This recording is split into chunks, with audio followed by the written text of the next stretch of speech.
Welcome to our YouTube channel, your ultimate guide to mastering the art of frugal living.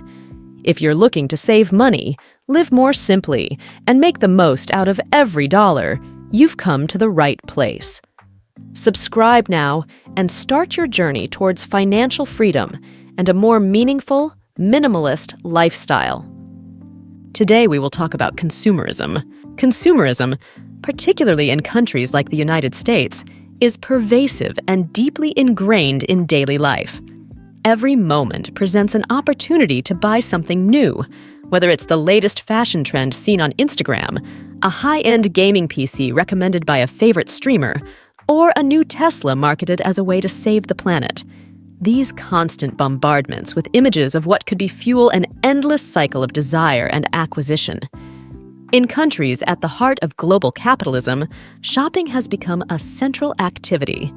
It's often seen as a way to feel good, alleviate boredom, or even act ethically by choosing the right brands.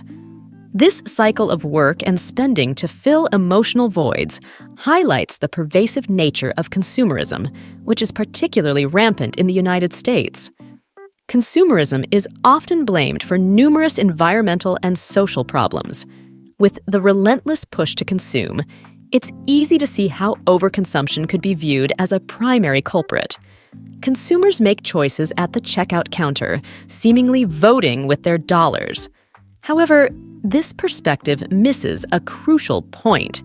Consumerism itself is a trap, a symptom of a much larger and more insidious problem rooted in capitalism. In the US, consumerism has skyrocketed. Total retail sales have more than doubled since 2013.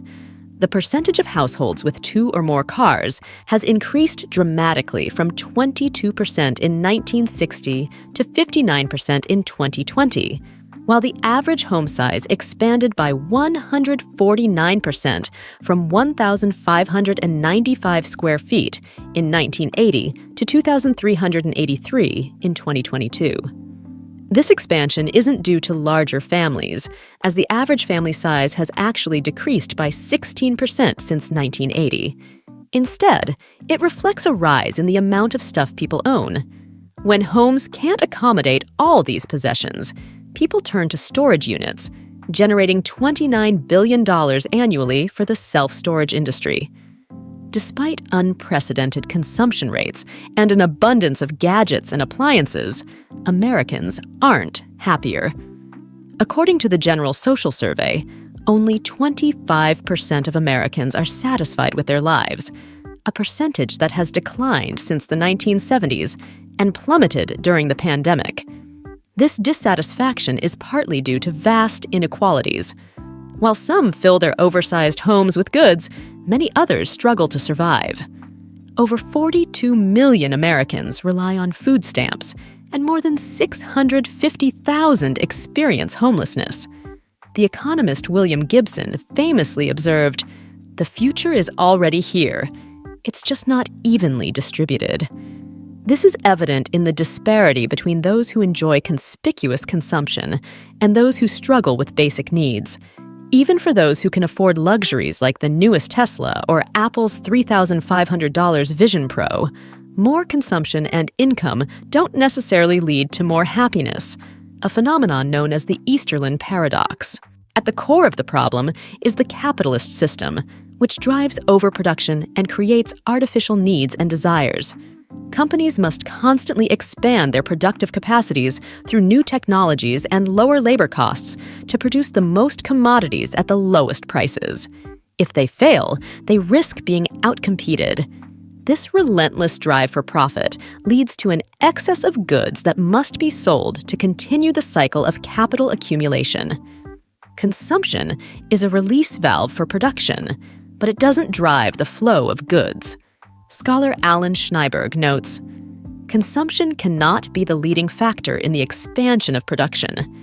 Increased consumption may permit expanded production, but it does not generally cause it." Unrestrained capitalist production is the root cause of the problems attributed to consumerism. Corporations claim to respond to consumer demand, but this is a skewed view. The true drivers of production decisions are labor costs, raw materials, and transportation logistics, not consumer preferences.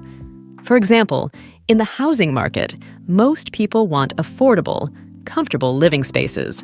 Yet, developers often build luxury condos or mansions that are unaffordable for the majority but generate extensive profit for real estate companies.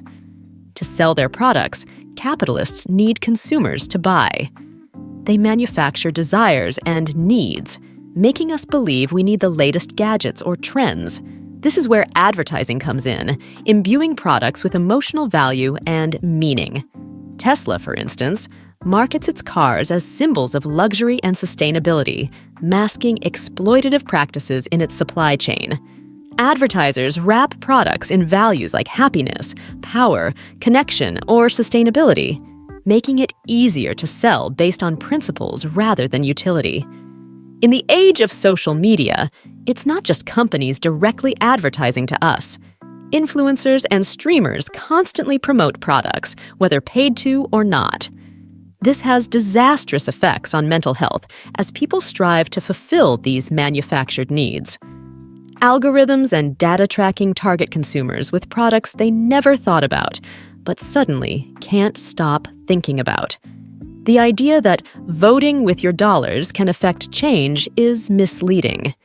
This narrative has been promoted by industries like fossil fuels, which emphasize individual responsibility over collective action. True change requires disrupting the cycle of capital accumulation through collective organizing, labor agitation, union power, walkouts, and strikes. We already have the means to meet everyone's basic needs globally. We produce enough food to feed everyone, but waste nearly a third of it. We have the technology for renewable energy for all, but haven't reached that level. Creating a just and sustainable world means moving away from consumerism and addressing the root causes of overproduction. Achieving this requires more than individual actions. Mass revolution and the adoption of worker control of production are needed. Democratic planning through worker, consumer, and community councils would emphasize producing for actual needs rather than profit-driven false needs. While this vision may seem distant, non-reformist reforms like regulating advertising and restricting corporate reach are steps toward building the power needed for broader change. In summary, consumerism is a symptom of capitalism's deeper issues. Addressing it requires challenging the structures that drive overproduction and prioritizing collective well-being over individual accumulation. Only by reimagining and rebuilding our economic systems can we create a world where goods facilitate rather than alienate our connection to people and the planet. Thank you so much for watching. If you enjoyed this video and found it helpful, please give it a thumbs up and share it with your friends. Don't forget to subscribe to our channel and hit the bell icon so you never miss an update. Your support helps us create more content like this. Join our community and let's continue this journey towards a more mindful and frugal lifestyle together. Thanks again for your support, and we'll see you in the next video.